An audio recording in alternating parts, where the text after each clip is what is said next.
So, quick rant, quick update. So, 6 months ago in February, I caught COVID. It was rough. It was literally one of the worst times I've ever felt being ill. I went through excruciating pain. It got into my chest. If you want to see details, go to my video in my IGTV and you can see that video. But the issue is, it was bad. It was one of the scariest times of my life where I felt like, hey, you might not make it. Now, the reason I want to make this video is sort of give you an update of where I am and to just let you know that it took approximately 5 months for me to feel normal.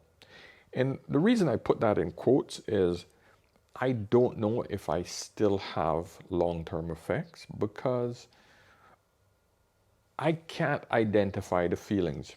In other words, the body adjusts to whatever stress that you're under, so you don't know if you're actually still suffering from other issues that you can't identify. So I'll leave it like that.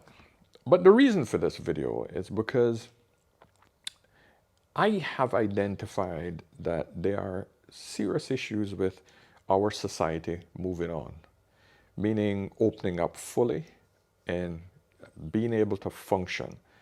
As a photographer, I haven't made an income, a proper income from photography for over 19, I guess I could say almost 18, 19 months now. And that's due to the fact that we're still going through, these issues where we're closing down or we're restricting travel or we have issues where people are not adhering to the rules for us to actually move forward as a society. And that brings me to this one issue. There's a lot of vaccine hesitancy. And this is something that I find interesting because I have identified, and I am someone who loves to follow social issues. And I want to throw this out here, and you let me know if I'm right or I'm over exaggerating. But we are now in a culture of individualism. And if you sort of look at where we are as a species, and I think social media and modern technology has brought this to the forefront. And I'll explain it to you like this. If you look at social media, everybody is about me, me, me, me, me, me. And that is important. That is crucial for you to market yourself. But it's all about look at me, look at me, look at me, look at me, look at me. And it's all about me. But no one looks at the society. But yet they complain when the society has to fight back. So if, for example, you have the right not to get the vaccine, absolutely. But you don't have the right to give me the virus. Am I not right? You don't have the right to give me the virus. That means, and I'll put it to you like this. This is an old saying. You have the right to swing your fists any direction, wherever you want. But once it contacts my face, your rights are over. At that point, I have to defend myself. You could swing that baby anywhere you want, as long as it's within your space. The problem is that a virus don't give a shit about beyond your space. So you're technically breathing and giving me the opportunity to be killed. Now, I am no 20-year-old. I am no 30-year-old. I am in a higher risk category for this virus. So technically, I'm at a death rate to be killed from this virus if I caught it again. Because I now have underlying issues with the first virus, version 1. I like to call it version 1. I had version 1. Now I'm being told that they're freaking variants. All right, there are variants out there. The Delta variant is more transmittable and it seems to be more dangerous. Now, do I want to get this thing again? No. So that means I'm vaccinated to the hilt. to try to get as much protection based on the scientific evidence that I have. I get so much pushback from some of my friends who are saying, oh, the virus hasn't been tested. What are you thinking testing means? For some reason, people don't look at the fact that that some of the viruses that some of the vaccines in the past were never tested. Tested, okay? For example, the smallpox vaccine was never tested, right? But it had killed almost 300 million people, and they had to get it out there so that people could survive. Now, we don't talk about smallpox because a large percentage of the population has been vaccinated. We don't talk about measles, we don't talk about tuberculosis, we don't talk about any other of those old problems and pandemics that we used to have because we've all been vaccinated. Vaccines work.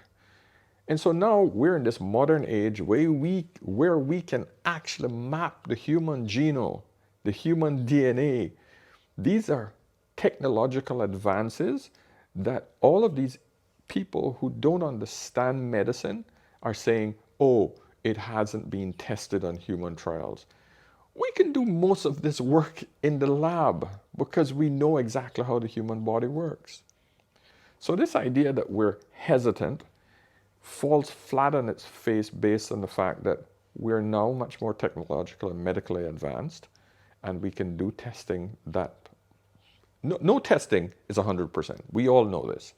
We all know that vaccines in the past have also killed other people with compromised immune systems, with other underlying issues. This is life. You know that actually painkillers kill more people in this world than anything else? Much more than vaccines. I just get frustrated with this idea. But this brings us back to the big issue that I'm trying to get you guys to understand. This idea of individualism, I am not doing it because I have the right. No, the problem is you have the right to actually carry a gun in certain countries. But the second you start blowing away people in public, that's when your ass goes to jail. That's when you are taken away from society.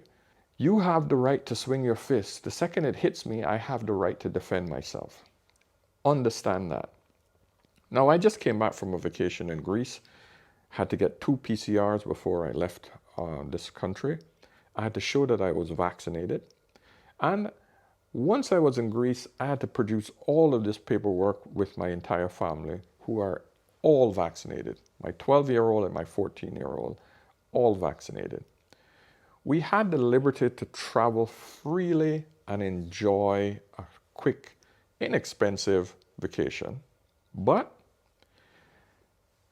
when you're on a crowded ferry, and I'll put a video up here, and you realize that you're among 1,000 to 2,000 people crammed together in a room in a crowded space. Forget the plane, we know that everybody is there, is vaccinated. But the ferry is demanded to see our PCR tests and our vaccinated certificates. Knowing full well that everybody was on that ferry that were vaccinated, even though Greece is undergoing a massive outbreak again, the majority of people that were on those ferries were tourists that had to be vaccinated. Now, even our taxi drivers, hotel attendants, everybody were vaccinated. Everyone clearly said they were vaccinated. Yet we all still kept the responsibility of wearing the mask. The 1 or 2 people who weren't wearing a mask, I got triggered. I got slightly triggered, like, shit, man. Adhere to the rules and wear the mask. Let's get through this pandemic together so that we can all start striving as a society. Stop thinking like individuals. My right, my right, my right. Of course you have rights. You have the right to not wear the mask. You have the right to not get vaccinated. Sure, you have the right to hold a gun. Once you start freaking putting those bullets out there, that's when you should be isolated. That's the issue that most people don't see. This idea that, oh, my rights are being violated. I just find this so bizarre as we grow as a society. And I just wish that people could see it like that and just stop looking at me. It's my rights are restricted. The reality of it is we cannot grow as a society as individuals. But there are a lot of individuals out there who's lost their jobs, okay? That are old, that will die. And you can point it off like, oh, well, everybody dies. That's the most cynical crap I've ever heard from individuals. That's just cold. You're either a sociopath or a psychopath that would think that, okay, there are people in society that needs to die off because we have a pandemic, and government shouldn't do anything about it. Just let nature run its course. Let's not have a vaccine. Let's wait 15 to 16 years, your time period for human trials. Oh, 10 years? Okay, let's make 10 years. Let's just have those trials in 10 years and let's see what happens. Even though modern technology is there to provide safe and effective vaccines. Let's wait 10 years. 10 years of a virus just running through every society. Okay, just for the sake of everybody's rights. And here's the thing. All of these individuals who complain about their rights, no one comes up with a solution. Okay, what is the solution? What would you suggest governments and society do to preserve the life of as many individuals as possible? The masses. Please give me solutions. Because everybody who talks about their rights and their whole idea of, oh, I have the right to spread the virus and do whatever I want, whether I want to wear a mask or not, please tell me a solution. Give me one. Give me one good solution that could work, that would help the entire society or help most of the people in the society. It's impossible to help all of it.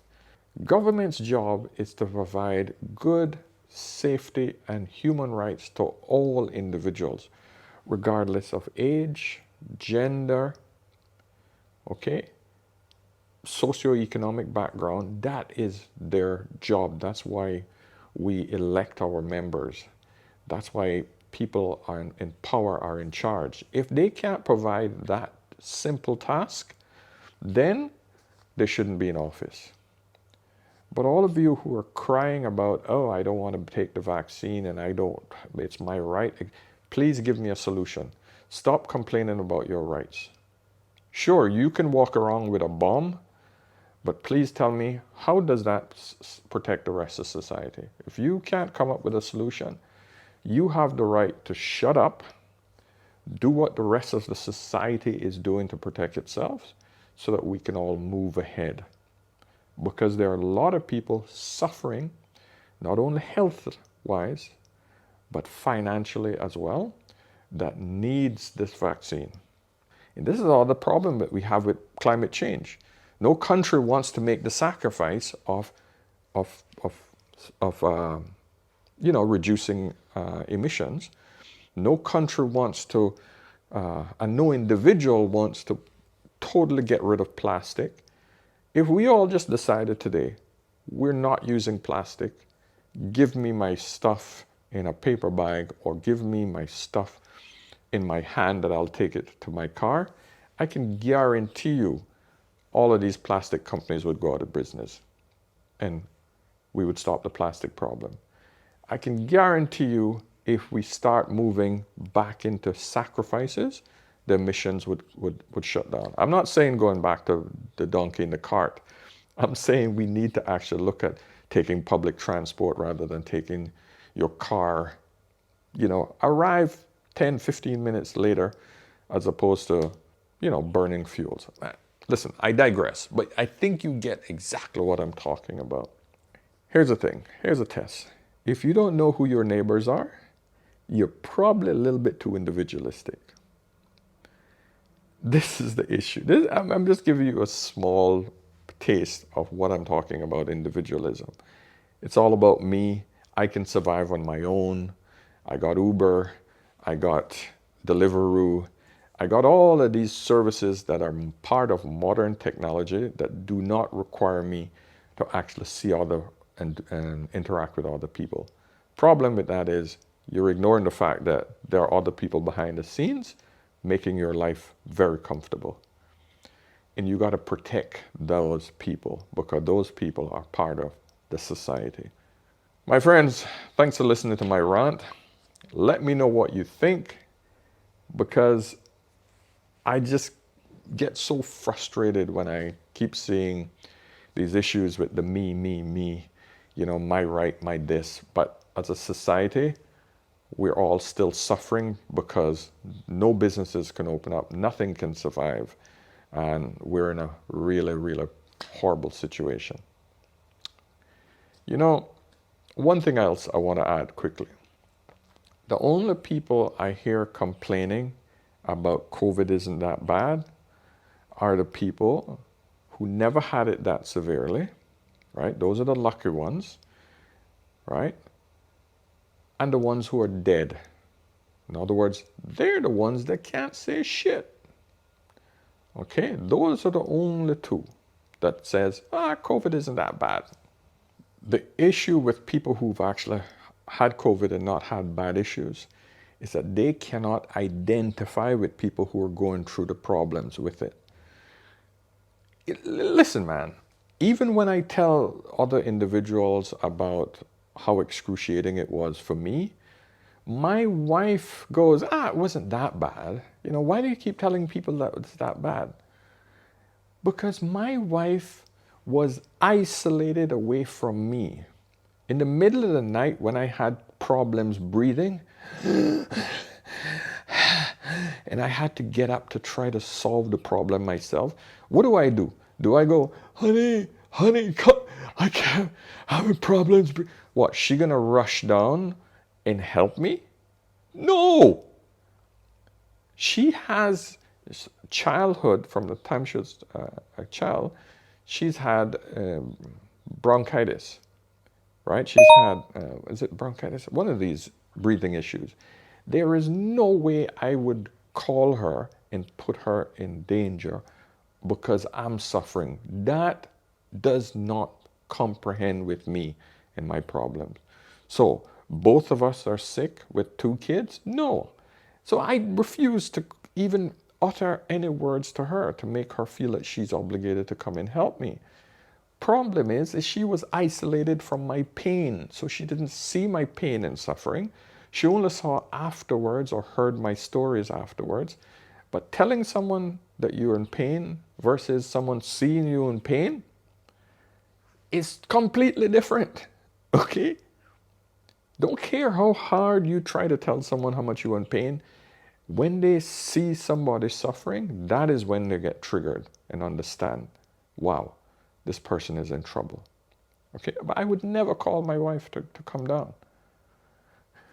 So this creates a problem of isolating the problem, isolating the suffering. To be honest, I think one of the best things to cure people in this bullshit about, COVID isn't that bad, is to constantly have cameras in intensity wards and in hospitals to see the problem it creates. Not only for the people that are suffering from COVID, but the people who can't get into the hospital because it's full with COVID patients.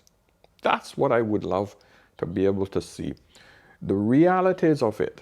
This is the problem with our society. We have sterilized the news so freaking bad. No one sees the blood. No one sees the explosions. People only see the guns. They see the guns and they see the shots and the sounds. But no one sees the person blown apart. No one sees a bullet ripping through another person. No one sees the aftermath of an exploded body. No one sees that because we have sterilized our society.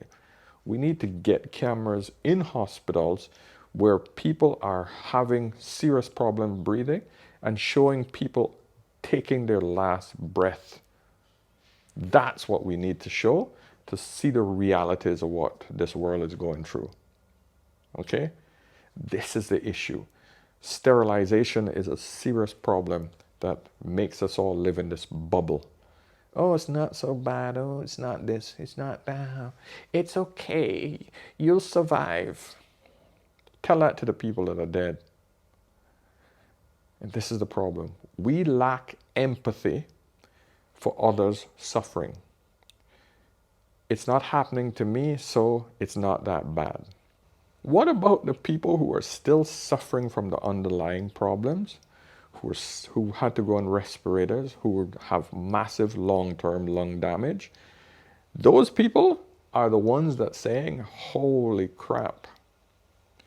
And I can tell you, with the cost of healthcare going forward, you're going to see a lot of people in serious trouble because they've had COVID problems, especially in America. Let's not forget that, you know, where a lot of this crap came from was Americans. A lot of those people who have horrible health care are going to be suffering long term because the millions of people who have been infected by COVID in a dangerous way, they're going to have problems where they're going to have to be going back to the hospital with long-term damage. Anyway, just want to add that in so you guys can understand the problem that we're going to have. It's not about you. It's about us. It's about us as a society.